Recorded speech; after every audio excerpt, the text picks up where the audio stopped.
What's up, you guys? Welcome back to the channel. Thank you so much for clicking on today's video. I'm really excited for you guys to hear the interview that I did with Roxy. She has lost an incredible amount of weight, over 200 pounds. She used to be 500 pounds, and now she has lost quite a bit, and I'm really excited. This is obviously the first woman that I've had on Heavy Talk. A lot of you guys have been asking for that, so I hear you guys. I'm doing my best to get as many videos out as I can during this crazy time. I do want to say, if you guys are interested in following Roxy, I will have her Instagram and her YouTube channel linked down below. Again, huge thank you to Roxy for sharing her story. She was very open and honest about a lot of stuff, and I think a lot of the things she's been through are a lot of things you guys will be able to relate to. So without further ado, roll the intro.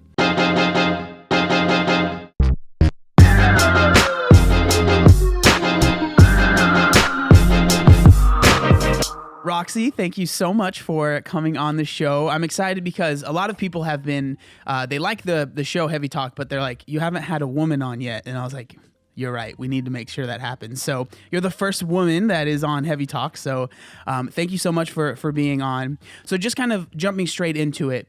I know that on your Instagram, it says that your highest weight was 500 pounds, correct? Yeah, it's recorded, yeah. So 500 pounds. So kind of, I would just love for you to walk me through, how you got to your heaviest weight. Well, I always really struggled with weight since I was a child. But I think when I was around when I was like around 18, 19, I was at 180 pounds. I was going to the gym and I was feeling great. Then I got in this negative relationship where I was about 250 pounds. And then after that was done and I got laid off work, I gained 50 pounds. So I was 300 pounds. And I didn't know I was depressed. I didn't know what depression was. So I didn't know I had it. So the next 6 months, I had a car accident. And then for 6 months, I couldn't work. And I gained another 50 pounds. So in a year, I have gained 100 pounds. So I was at 350. Then I started working. I got a new job and I was working there. And when I wasn't working, I was always partying. I was drinking. I was always eating because I didn't want to feel sad. And I didn't know how not to feel sad. So alcohol and eating and party with the wrong crowd kind of make that feeling disappear for at least a few days. So somehow I just out of nowhere, I couldn't wear pants anymore because they wouldn't fit. So I started wearing these long skirts.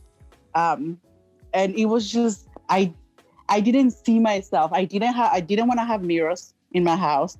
I didn't want to have a scale. And I will avoid pictures because I will think, no, you don't know how to take a picture because I do not look like that. So I was just in denial completely. So I stopped going grocery shopping because I couldn't walk. I just couldn't. So no grocery shopping for me. And when I used to wash dishes, I have to have a chair because I couldn't do it standing up anymore. So, like I said, I didn't realize that I was that big, that I was 500 pounds until I came one day and visited my aunt. And she's like, oh, I need to talk to you. And I'm like, okay. And then she said, well, you're not doing anything to change your lifestyle. When you're talking to me, you fall asleep or you're snoring or you gasp for air. So I couldn't even have a conversation with someone because I would fall asleep or I would start snoring while I was talking. So she said, your mom is very concerned about you, and I am too. So I just want to make sure that you're going to pay for your funeral because that's going to happen soon. And it's not fair that your mom has to pay and have all that debt because you're choosing not to take care of yourself. So this is an aunt that I love. And then she always support everything, And when she told me that, I wanted to cry because I'm like, what do you mean I'm trying? I want to do things different. I'm trying. Don't you see I'm trying? Of course, I wasn't trying. I thought in my mind I was doing something, but I wasn't. So when she told me that, it felt at the moment that it was the most cruel thing that she could ever said to me. But it helped me to realize that I was going to die, that I was killing myself. And sometimes I remember that when I was at my heaviest, I will eat a lot and I wanted to be so full. And I remember going to sleep crying and praying not to wake up. I didn't want to wake up anymore. And I really feel that I was going to do a favor to my family, to everyone around me, because I wasn't even living. I was just gasping for air. I wasn't doing anything with my life. I couldn't do anything with my sisters because I couldn't walk. I couldn't enjoy anything. I couldn't even really drive because every 15 minutes I had to take breaks because I will fall asleep. So my life that wasn't living. That was just, I don't know what I was doing. So yeah, I mean, oh, wow. There's so many things that I want to say. But like what you were explaining right there is something that I talk about quite a bit. And that's, I was not like at my heaviest, I was, almost 400 pounds probably. And I always say I wasn't living, I was just existing. Like I wasn't living a life. I was just kind of going through the motions. Now, I kind of want to take a step back and talk about that conversation you had you said it was your aunt, right? Yeah. And I try to think about what's going through the other person's mind. And like, I'm sure you're like, the thought of having that conversation with you probably wasn't something that she was excited to do, but she felt like she had, like you were 500 pounds. Like eventually that weight is going to kill you. Right. And that's just a fact of the matter.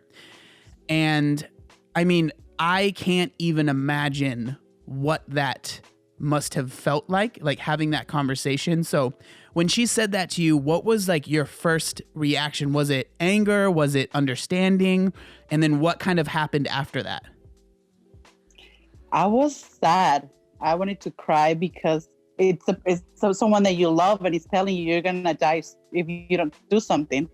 So I feel sad, and then I feel angry towards her because I was thinking, how dare will you say something like that to me? But like I said, I have a very good relationship with her, and she knows. She knows about mental health and depression, something that I was in denial because I didn't think I have mental problems, because that's the myth. You don't want to have mental problems. And then she just told me that she just said that she loved me and she didn't want to make me feel bad, but it was something that I need to be aware. And she was talking to me because she loved me and because she wanted me to be around. So then I understood why she was coming. Yeah, and talking to me. And like you were saying, like living life at 500 pounds is, like you said, it's not living. You're just kind of going through the motions. Was there anything, did you have any like issues? I know you were saying about like the sleeping and the issues with that, but was there anything else that you were dealing with that maybe you were also in denial about at the time? Well, I have high blood pressure. And I didn't want to take medication because I didn't think it was something like huge to me. Like, no, I can control that. So having to take medication, I have to go for a sleep study because I have sleep apnea. So I didn't want to believe all the issues that how my body was reacting to what I was doing to my body, like all the weight, all the unhealthy food and all these things. And it was like my body was talking to and shocking me, I remember this one time, I got really scared because I was laughing with a friend and I was 500 pounds and I was sitting. So something funny happened and we started laughing. I started laughing so hard that I couldn't gasp for air. So my body shocked me and I ended up in the floor. I don't know what the heck happened. I just remember that I was sitting in a chair laughing and somehow I wake up in the floor. It's crazy thinking that at that point, like your body was so far gone that even laughing was like too much for it to handle. You know, that's so scary. Okay, so let's kind of fast forward a little bit. So you have that conversation with your aunt, and then you end up, obviously you've made a massive change, right? You've lost, how much weight have you lost now? So far, 205. Okay, so you've lost 205 pounds. So take me through that journey. How did you start losing weight, and then what have you been doing now? So after I was at my heaviest and my patient, I'm a caregiver, so my patient passed. I decided that I wasn't gonna work as much because I needed time for myself.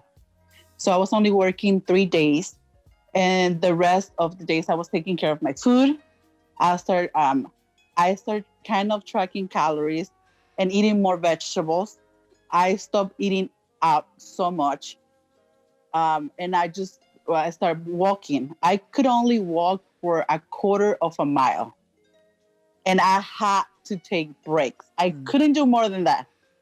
And then one day I decided, when I started all this, that I wanted to count how many calories am I eating, because I wasn't aware. So I'm like, okay, I want to see how much I'm eating. So I was eating every day a little over 10,000 calories. Oh my gosh. That's how much I was eating. I always eat breakfast, lunch, and dinner out. Plus, I have to have dessert and I have to have my snacks. I think that the fact that you did that is really important, because the truth of the matter is, to be the size that we were, you have to be eating a lot of food. Like everyone likes to say, oh, I don't know why I'm so big. I only eat 2,000 calories or only eat 1,500 calories. I'm like, the science does not support that.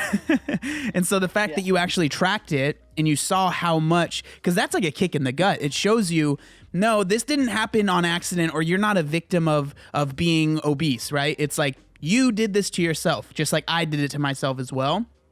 That's really interesting that you did that, because I know for me, even at my heaviest, I was still so much in denial. And when I decided I wanted to lose weight, I was like, I don't even want to think about what I used to do. So I never actually tracked how many calories I was eating at my heaviest, because I was honestly, like, I was afraid to see the number, but I'm sure it was close to that, maybe about 7,000 calories a day. But like, it was a lot of food, especially for someone that, like both of us, we didn't do anything all day long. You know what I mean? Like, we just sat there and ate food and watched Netflix. At least that's what I did. So okay, so you track your calories, you find out you're eating 10,000 calories. What are the first steps when you're like, okay, I'm going to lose weight. This is what I'm going to do? So what I did, because I used to eat big amounts of food, and I needed to see a lot of food in my plate in order for my brain to be okay. Okay, that's a lot, and you're going to be okay. So what I did, I started doing a lot of vegetables and chicken. So, and I didn't count calories, because like anything was better than 10,000 calories. Amen. Yep. So, and people think, oh, you're eating a lot. You shouldn't eat that much food. You know, it was salad. And I'm like, let me be. I need to see my plate big. So that's what I'm doing. And I think in the first year, I lost about 80 pounds. And I also started taking care of my mental health. That was my biggest thing. I started going with my aunt, recommend a therapist. So I started seeing him. And he helped me to figure it out that I was depressed, that I'm a very anxious person. And I have the tendency of want to fix everyone's life, so I don't have to focus on mine. So that's why I never focused on how much weight I was getting, because I was busy seeing other people's life. So, yeah, that mental health, and then eating just more vegetables, that helped me to start, and just walking a little bit. You have to do baby steps. You have to be realistic. When you're 500 pounds, you need to do it like slowly. It's impossible, because when I have tried to cut everything and to to go from eating this kind of food to eat like this, I will fail. Yeah. And by the third day, I'm ready to back eating bad. Yeah. And I mean, I 100% agree with that. I think that it's very normal for people to want to go from 0 to 100, you know, when it comes to weight loss. Like, oh, I'm eating everything in the world. Let me just eat nothing, or like really, really restrict my calories. And that'll work for a little bit, you know, for a few days. And maybe for some people, and maybe it'll last for a couple months, but it's not going to be sustainable in the long term. And especially like you were talking about, the heavier you are, the more you can eat and still lose weight. And I had people say the same exact thing to me when I was first starting to lose weight. I would eat sandwiches, and I would eat like 2 sandwiches for like lunch, and people would be like, you're eating too much. And I'm like, trust me, if you knew what I ate before, this is still much better than that. And then I slowly kind of and meticulously was able to make things healthier, you know, and like reduce my calories a little bit at a time, instead of trying to go from however many calories I was eating, 7,000 calories, to trying to eat 1,200 calories right off the bat. It's just not realistic. Now, I know that you've been talking a lot about you got surgery. Is that correct? Yes, 9 months ago. So 9 months ago. So what was the reason that you decided? What surgery did you get? The gastric sleeve. Okay, so what made you decide that you wanted to get that surgery, and like how has that process been for you? So, like I said, I was able to lose 80 pounds, and then the second year, 20 pounds. So I was 100 pounds. I was at 400 pounds. And by the third year, I stopped losing weight. And I didn't know what was happening. I started getting panic attacks because I felt that I was going to die because I wasn't losing more weight. So, and I didn't really believe in surgery. I thought this surgery was for people who fail. That was my idea of surgery. That was like a quick fix. That was like cheating. That wasn't work. And I wanted to do the work. But when I saw that I just wasn't, I took a step back, and I tried to be a little bit more open-minded. So I started doing my research first, and to see what was the surgery, how was that going to affect my life, and all these other things. So I set up an appointment with this doctor who I love, and he had the surgery himself. He was a doctor who was overweight, and he was doing these surgeries. So he decided he wanted to be healthy himself because he was helping others. So knowing that he knew how I feel and where I was helped a lot with the process. He helped me to understand how the surgery was going to work. And then he also sent me to do some tests to see why I wasn't losing any more weight. I found that I have hypothyroid. And I also retain a lot of water. I have to take water pills, and I have to take my thyroid medication. So I did that. Then we set up, my surgery date was actually last year in February. And then it didn't happen. So I remember that's when I met you and your whole crew in the Fit Expo. And I followed Danny and Morgan. And because of then I started following you. Then I started listening to your podcast. And last year in March, I don't remember which episode it was, but I remember you and your brother were talking. And you guys were saying that sometimes in your journey, if you keep attacking the wall in the same angle and it's just not happening, you need to take a step back, look at the wall again, and you need to find the weak spot and go for it. So that, when I hear that, I hear that episode 3 times, and I keep going back and back and back, and it keep playing in my head. And I'm like, okay, I already tried everything. So I'm taking the step back. I'm going to breathe and relax. And this is what I want. This is the weak spot. The surgery is the weak spot for me. So this is what I'm doing. And I knew I wanted to do it because of the podcast. I know it sounds crazy, but sometimes when you hear people who are positive, when you see or hear people that know they have done the work, And you know that even for them, they might have done that. I don't know if we did like look at in a different angle. That helped. You guys really help a lot. I know they helped me to be sure about what I wanted. So I had the surgery, and it has been a mental process because now that's different. Totally calorie deficiency. And then I started following also Jordan, which it had helped me to understand how calorie deficiency worked. And that's what the surgery is successful because you are in a calorie deficit. So now I eat 800 calories a day. Mm-hmm. So I just knew that I couldn't do it on my own anymore. I needed to have help, and surgery to me, it's a great tool that is saving my life because I don't want to die. And I want to be able to leave. I want to exercise and I want to run, and I have goals now. Now I want to leave. Now I can do things that I never thought I was going to be able to. Now I have something to look forward. I have a reason to want it to be alive. I think that, I mean, you can see the life in your eyes, you know, when you're talking about this stuff. You've obviously made a huge change. And I mean, I am very honored that I was able to be any sort of small part of that, because I think it's very obvious that you're very excited about life now. And I think that that's the biggest blessing when it comes to weight loss, right? Like, everyone has different goals for weight loss, but usually if you have a massive amount of weight to lose, what you gain is usually your life back. And there's no way I can explain that to someone unless they've felt it, you know? Like, gaining your life through weight loss is an incredible thing.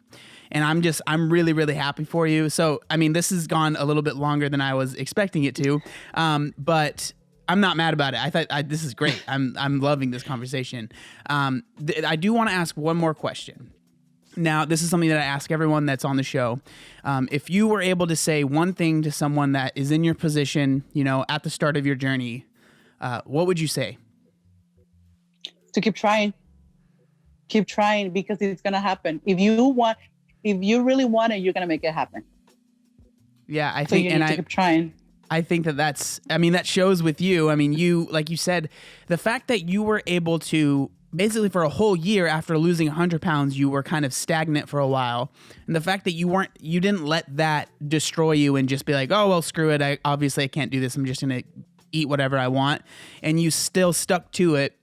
And then you ended up going to the doctor, finding out there were some things that were going on, and you were able to attack those things. I think that shows a lot about your resilience and the fact that you truly didn't let yourself become a victim. You were like, I'm not going to let myself become a victim. I'm going to conquer this. And it's obvious that you are obviously living a much better life, and you seem like you are super happy now. So I'm very, very happy for you.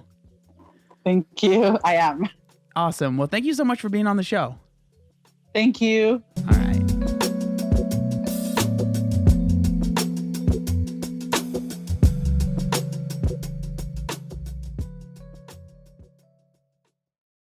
Obey the warning signs, and when there are flashing lights or wigwags, don't attempt to cross until they come to a complete stop.